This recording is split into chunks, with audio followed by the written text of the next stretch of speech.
Hello, everyone. My guest today is Eran Eyal. He is an investor, advisor, and award-winning entrepreneur with over 20 years of experience in the crowdsourcing, e-commerce, and retail markets. Currently, he's the founder and CEO of Shopin, where he looks to revolutionize the customer shopping experience by putting individuals in control of their own data. Eran, are you ready to take us to the top?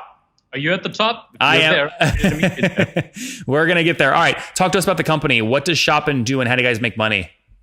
So we're a universal shopper profile built on the blockchain. What we're trying to do is work with retailers to give you, the consumer, back all of your purchase data so that when you go to log on onto their websites or arrive in their physical stores, you can either show your app, they can scan your QR code, or you can log on to their website.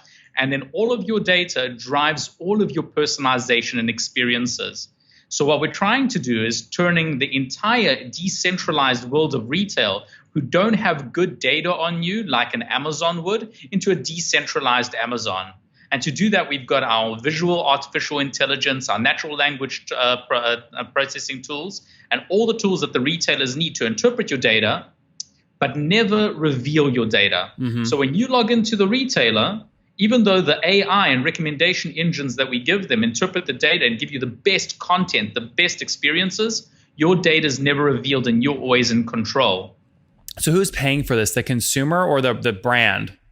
The brand would pay for it. Brands and retailers are our focus customer. Okay. So you have a typical marketplace issue here, right? You have to have a lot of consumers using it for it to be valuable for brands and retailers and vice versa. So how did you solve that chicken and egg problem in the first couple of months or years? Okay, so first of all, we are in the very early stages of this company. It is a very difficult product to build. What we're essentially building is something called an asymmetrical DHT. It doesn't exist. This is doesn't exist land we're talking about. You've heard of BitTorrent, right? Sure. Okay, so that's a symmetrical DHT. We're building an asymmetrical DHT where none of the nodes ever have all the data. So your data can be completely stored in a decentralized way, brought together and protected by a blockchain, and then you use OpenID to log into the retailer's website. This is not easy technology to build. Plus, we have to build our own visual AI and NLP. How much money have you sunk in so far? We raised, we actually didn't sell any equity yet in the business. We raised all our money through a token generation event, otherwise known as an ICO, last year. And so far, we spent a few $1 million into the business of the money that we raised. Hold on. When was launch date? Do you consider launch date the token issuance date? No, we haven't launched live to customers as yet. We're actually working behind the scenes with multiple retailers and busy working with all their data to figure out how to store this data in a compliant way with GDPR standards and also in such a way that we can meet the ends that they require. Okay, so no customers today, but started writing code in 2018? We started writing code in beginning of 2018, very late 2017. I would say early 2018 was really inception of code writing. Okay, so I want to go back to the token issuance here in a second, but just to be clear, you're pre-revenue right now, correct? That's correct. When do you anticipate to put up, get your first paying customer? Before the end of this year. Okay, very good. So we're close. All right, let's go back to the token issuance in 2018. So first off, what did you do at base? Was it tied to Ethereum or Bitcoin, or what did you tie to? So we basically tied it to Ethereum. Okay. We sold our tokens for 10 cents a token, and we took everything in from Bitcoin and Ethereum. So we didn't tie ourselves to Ethereum, and this is where you've got to learn an incredible story here. So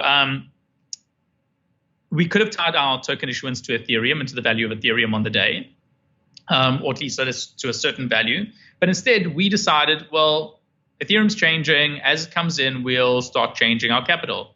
But there were so many scams. There was so much FUD in the market in early 2018. And what we didn't expect was as the money came in, the market crashed. So as the market was coming in, the market was crashing. And we didn't want to take our money out of our Ethereum wallets for fear of basically calling us an exit scam. So we wanted to do things with integrity, and we wanted to keep all our money in Ethereum so people could see where it was. And unfortunately, we got caught in the downward spiral and it smashed us. So while we were busy raising, and we had a very successful token issue. How much did you raise? About in the upper 30s. Okay, and then when everything crashed, what was the equivalent value? Around about 6 or something, 6 or 7. And how much did you convert to fiat as it was going down? So we were converting as we were going, as little as possible, hoping that we could see a recovery. But by the time that we had raised, the market had already hit a low. So we were stuck. And basically, we were faced with a situation that we didn't have the capital we thought we would need to build this on the long term. So what we did is we became a lot more capital efficient. We made much smarter choices. We cut off things we didn't need to Eran, sorry, before you tell us how you survived, how much did you convert to fiat in that first period where you went from kind of worth 30 million down to 6? Not at all, very much, actually. We were converting as it was crashing. So we couldn't take the money out quickly enough, really, at the end of the day. So how much did you end up taking, though, total? In total, we took out about $3 million. Okay, so $3 million. And how much runway did that give you at the time? Were you saying, okay, $3 million could cover our expenses for a year, 2 years, or more? Well, we started a very private sale in September 2017, and that lasted us all the way till now. And we still have enough to go for about 18 months at the current burn rate. Okay, and how much are you burning right now? Like $100,000 a month or more? We burned about we cut our burn down to about 120. Okay, not bad. So you said you've got, sorry, how much runway left? About a year?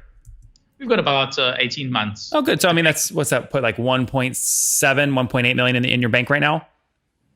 That's about right. So you're absolutely excellent. And so you haven't raised any traditional equity, correct? Correct. And no debt? No debt against the business either. Interesting. So, and how many people do you have?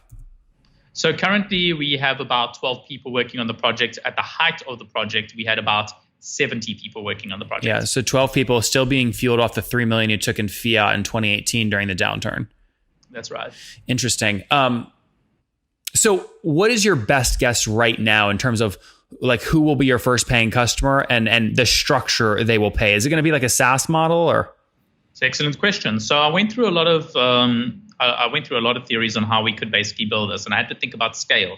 A SaaS model was one way was one consideration, per seat license, all those kind of things we looked at. But what we decided to do is API call model. The nice thing about an API call model is that an API call model is doesn't exclude anybody from the market. We wanted giving groundbreaking technology to people, whether they're making a few $1,000s a month, they can have access for almost for free. The first few thousand API calls are free. And then if you grow beyond that, it essentially scales out. So when you get to be an enterprise client, sure, you get extra services. You get, white glove hand holding. You get some customization that you won't get on the lower tiers. But we scale with your revenues. And the more that recommendations that are made in your sites and in your stores, and the more successful that those are and lead to conversions, the more money we make at the end of the day. So let's say I'm Warby Parker and I sign up to use your tool because I want to immediately, when I walk into Warby Parker, for customers to show me their thing, and I can immediately go pick out 3 glasses I know are a great fit for them based off X, Y, and Z data points. And let's say I'm processing 1,000 customers a month. And Eran, let's say Warby Parker has 1,000 customers a month scanning that code. What do you think you'd charge for something like 3,000, I guess, API calls or scans a month?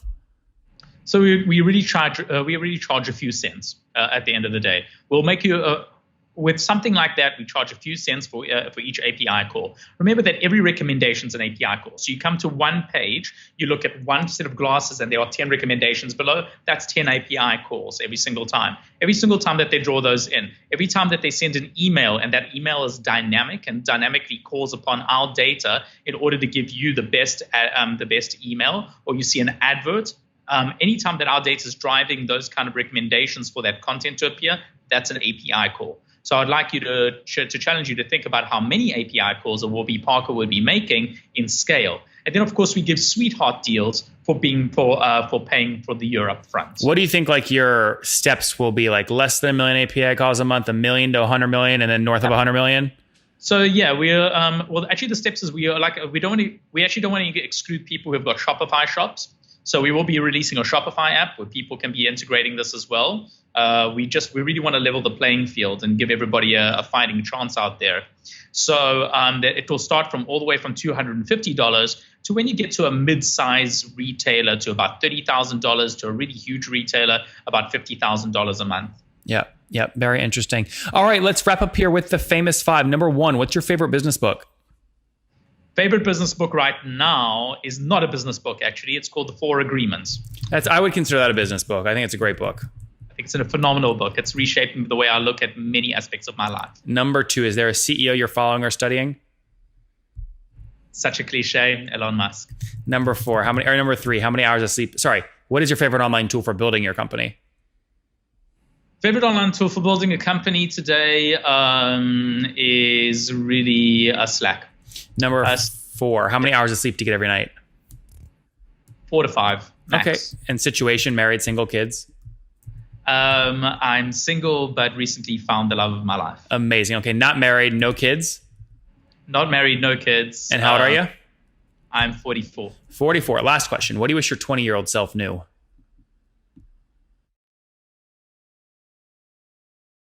Absolutely nothing extra. I have no. It's not about a regret. It's just something you wish you knew back then. Here's the thing, Nathan. I know that's a nice question to ask him, and I could say, look, always surround. I think my biggest thing is always make sure that you listen to your gut and surround yourself with people that your gut resonates with. But having said that, I would never want to deprive myself of the journey of having learned that the way I did. Yeah, no, I think that's fine. Trust your gut is a great one.